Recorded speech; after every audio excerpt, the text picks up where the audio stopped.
ನಿನ್ ಕೆಲ್ಸ ನೀನ್ ಮಾಡು. ಮಚ್ಚಿ, ಒಂದು ಡೀಲ್ ಇದೆ. ಆ ಡೀಲ್ ನಿನ್ ಕೈಲಿ ಮಾತ್ರ ಮಾಡಕ್ ಸಾಧ್ಯ. ಎಷ್ಟು ಅಂತ ಕೇಳು. ಎಷ್ಟು? 600 ಇಂದ 700 ಕೋಟಿ. ಏನು, ಜಸ್ಟ್ 600 to 700 crores ಅಷ್ಟೇನಾ? ಏಯ್, ಯಾರ ಹತ್ರ ಬಂದ್ಬಿಟ್ಟು ಏನ್ ಚಿಲ್ಲರೆ ವ್ಯವಹಾರ ಮಾತಾಡ್ತಾ ಇದೀಯಾ?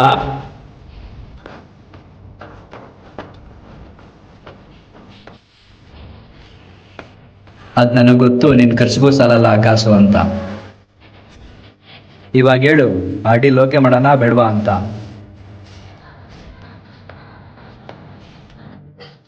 ಯಾಕೆ ನಿನ್ ಬಾಸ್ ಎದ್ದೋದ್ರು? ಡೀಲ್ ಓಕೆ ಅನ್ಸುತ್ತಲ್ಲ? ಡೀಲ್ ಮ್ಯಾಟ್ರ್ ಬಿಡು. ನಮ್ ಬಾಸ್ ಈಗ ಟೀ ಕುಡಿದ್ರಲ್ಲ, ಅದ್ ಕೊಡಕ್ಕೂ ಕಾಸಿರ್ಲಿಲ್ಲ.